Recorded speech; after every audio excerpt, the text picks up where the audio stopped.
All right, so welcome to St. Louis #1, some Casey. So just a few quick guidelines. First of all, just keep in mind, if you could, while you're here, that everything is very old and fragile. So try not to touch the tombs, don't lean against them or anything like that. So you're welcome to take any kind of photographs if you'd like while you're here. Just do me a favor though, just try to stay within eyesight, just because it turns out it's pretty easy to get lost in the cemetery. And so about like a month ago, I had somebody get lost for about like 10 minutes. So I prefer not to happen today. Closer everybody follows me, the more time I'm gonna have to tell you. Our families, the crypt tombs, they're held throughout the generations.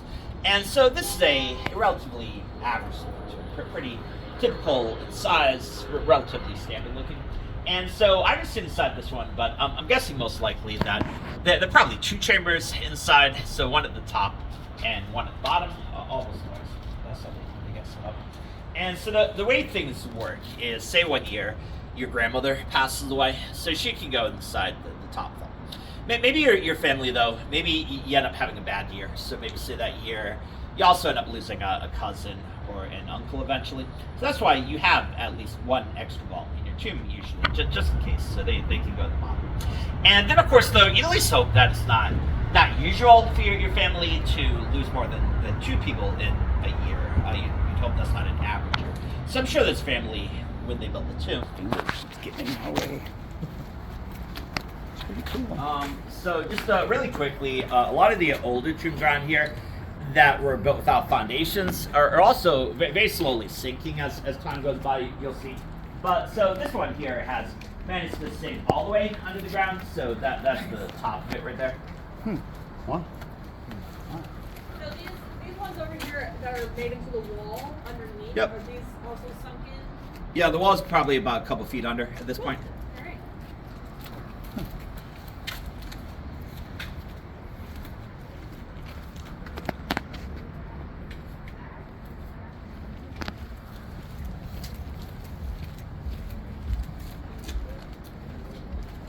Barely read the names on a bunch of them, huh?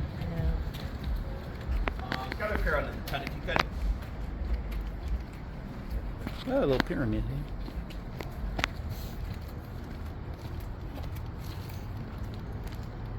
Just don't video the whole tour if you could. Gather up here if you could. It's under here in the tent.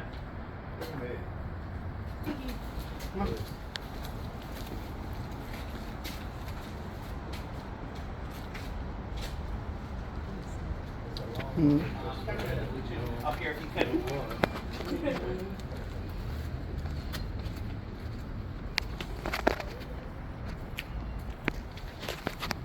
Just up here near the blue tomb if you could.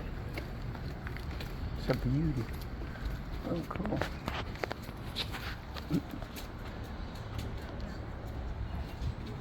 Just up here if you could.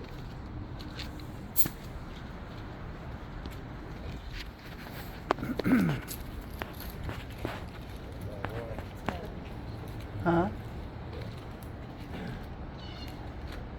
So that's the main tombs here that are surrounding us now, as we center of the cemetery. All of these are what are known as society tombs, so these are not. But this used to be actually pretty common. There's a piece of work, huh? It wasn't special. It used to be pretty common in the 19th century, but most decent-sized cities back then usually had locally at least a few of what are now known as mutual aid societies that often ended up being very important for the social infrastructure of a lot of cities. So mutual aid societies, just try to lean on the two, sir. So mutual aid societies, these were private groups that people could join, usually for maybe a monthly fee of some kind, maybe It is pretty cool.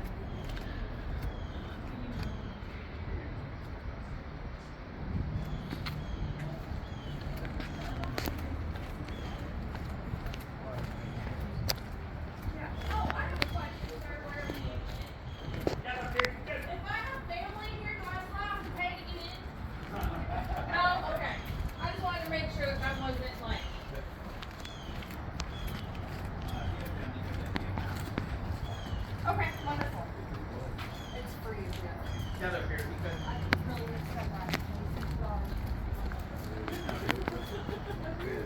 Gather up towards here if you could.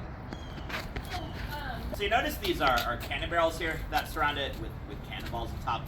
A lot of oddly funny imagery on the tomb actually. So if you look at the top, you can see there's an hourglass up there with wings on it. So that kind of symbolizes time passing or time flies. You'll also notice the torches here on the front on the tableaus. So those also have. I don't know. The old one. Because it's a relative term, right?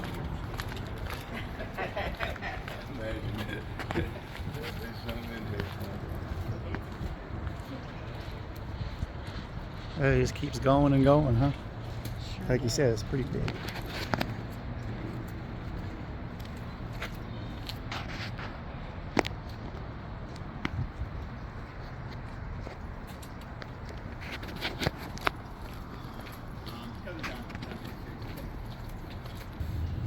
Just got the down towards here if you could.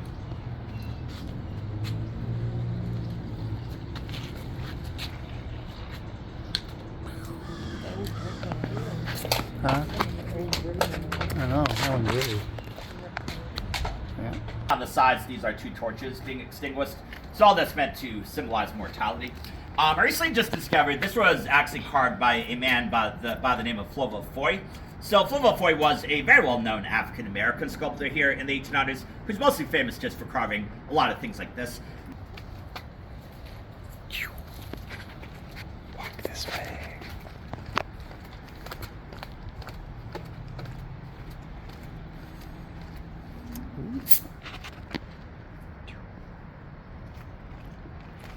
So all these tableaus here on the ground, these used to be on the wall overhead.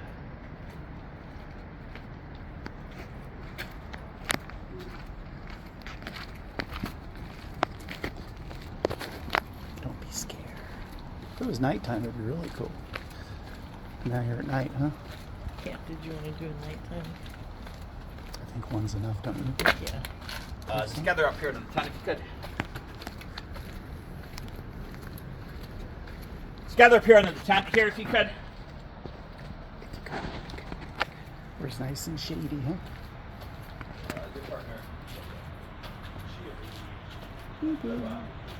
Oh, there's some in the ground here.